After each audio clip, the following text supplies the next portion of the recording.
Pois é. Oi, gente. Vamos lá? Vamos continuar com a revisão sobre o absolutismo. Na aula anterior, nós falamos do processo histórico que leva a essa concentração de poder na mão dos monarcas, né, do fortalecimento desses Estados modernos europeus.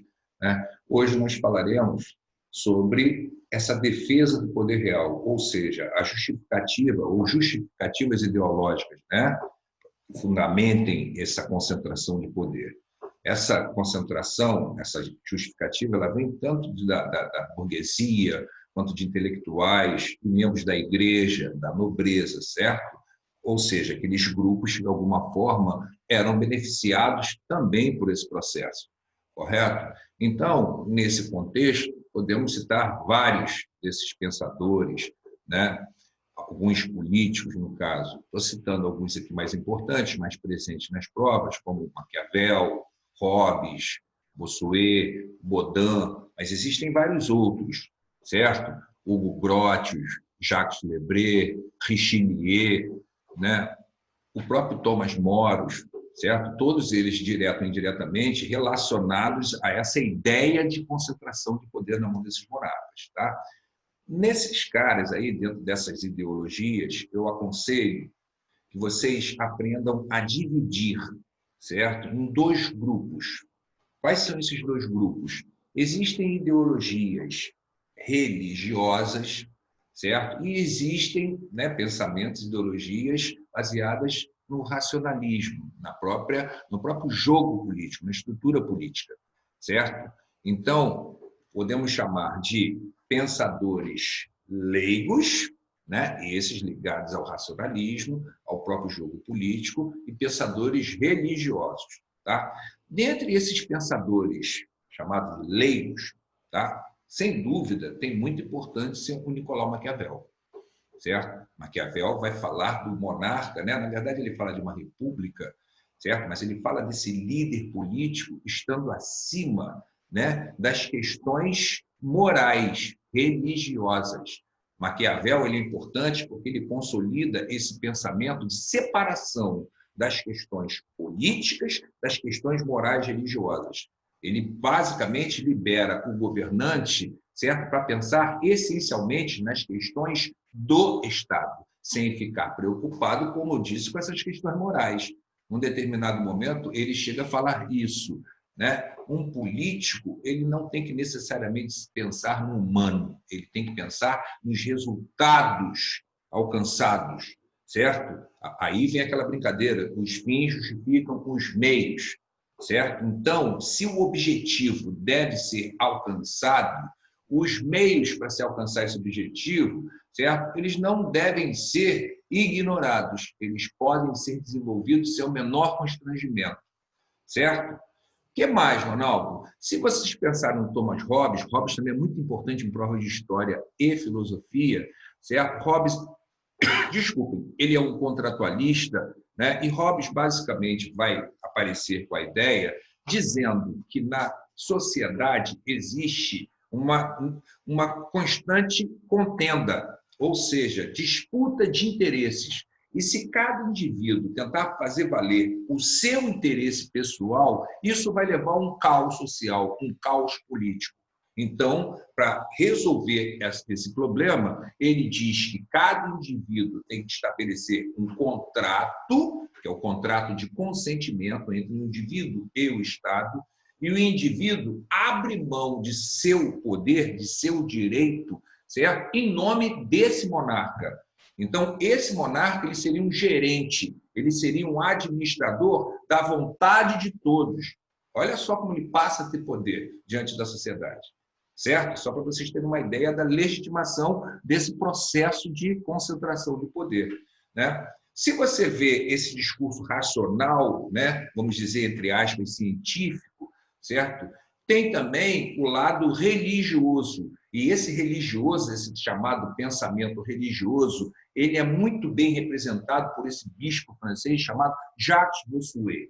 Jacques Bossuet vai defender aquela teoria chamada teoria do poder divino, aquela que afirma que o rei ele representa a vontade de Deus na terra. Olha só que coisa bacana para o monarca.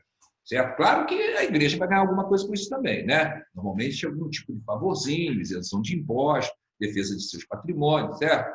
Né? Mas o que o Bossuet está falando é isso. O monarca na terra, ele não pode, ele não deve ser questionado, já que ele representa a vontade divina, certo? Que é o maior suporte ideológico que esse, gente, certo? Então, daí você vê que naquele momento, além do processo histórico em andamento, você também pegava todo um aporte, certo? Ideológico, né? Defesa intelectual, política, religiosa do poder desse monarca, correto? Aí vem mais uma questãozinha, né? Além dessa ideologia nas provas, também é muito cobrado quais são as características dessas monarquias europeias, certo? No caso, absolutistas. E aí, nesse caso, para facilitar o entendimento, é legal que vocês dividam, né, essas características. Vou dar exemplos.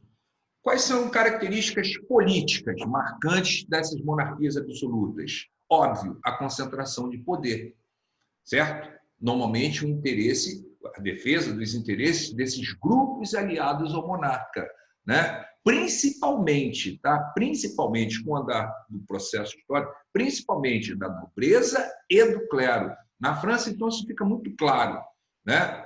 Certo?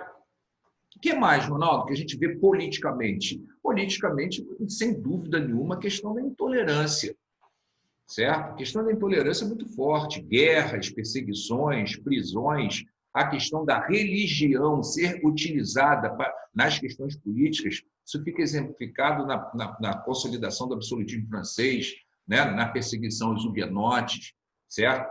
Na noite de São Bartolomeu, que é famosa em provas. Se você pegar no caso da Inglaterra, as próprias guerras do século XVII, que elas são políticas, mas elas também são religiosas, né? A imposição do anglicanismo por parte da dinastia Stuart, certo? Né?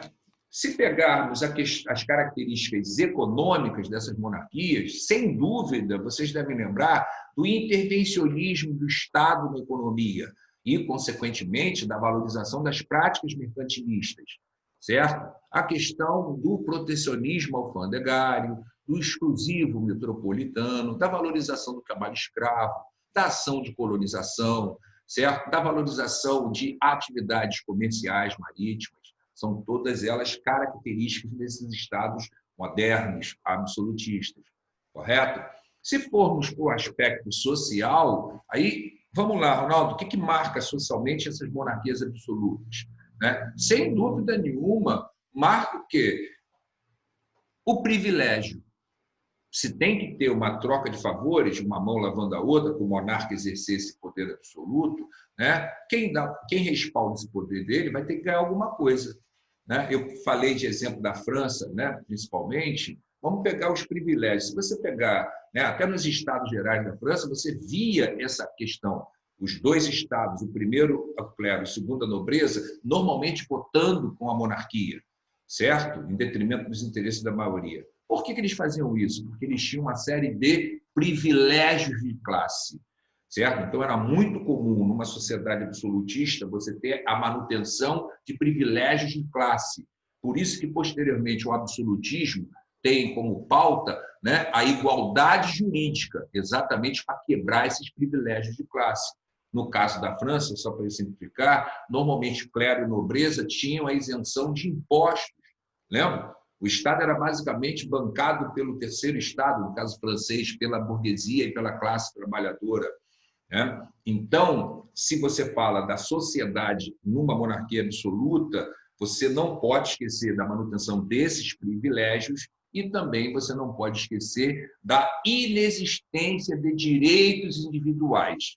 Direitos esses também, né, foram defendidos posteriormente pelo movimento iluminista. Correto, moçada? E tem mais uma coisa para fecharmos essa revisão, tá? Religiosamente. Religiosamente é igual política. Se tem uma coisa que marca, né, essas monarquias absolutas, é a intolerância religiosa. A intolerância não vem só na questão política, ela vem também na religiosa. E, de novo, podemos pegar o exemplo da Inglaterra, da dinastia Stuart. Mas podemos pegar também dos estados ibéricos, né, que usaram aproximação com a igreja para se livrar de questionadores, certo? Dos indesejáveis. Aí a gente lembra do processo de inquisição, da ação do Tribunal do Santo Ofício, certo? Todo aquele processo violento de tortura. Então, você vê que é uma forte característica religiosa do período a intolerância. Se hoje, normalmente, a gente fala de respeito às religiões, né, de ecumenismo, naquela época o bicho pegava feio, era muito diferente. Se bem que hoje a gente está falando de intolerância crescente de novo, né? É sempre bom lembrar para que vocês não entrem nessa canoa furada, certo, moçada? Né? A gente tem que tomar cuidado para não deixar a história gaguejar e se repetir, certo? A história não serve só para tirar nota boa da prova, a história serve, na verdade, para a gente pautar nossas ações durante o presente e o futuro. Correto, galera? E uma outra coisa que eu queria lembrar vocês, essa revisão ela está sendo respaldada por uma bateria de exercícios, tá? Tenho notado que alguns dos meus amados estão negligenciando a realização dos exercícios. Por favor, parem de dar mole, certo? Vocês estão vacilando muito nesse aspecto. Insisto para que vocês façam as guias de atividades, para que vocês façam, por favor, certo? As questões avaliativas, tá certo, galera? Vamos jogar juntos, por favor, tá bom? Beijo para todo mundo, se cuida, tá, galera? Valeu, abração para todos.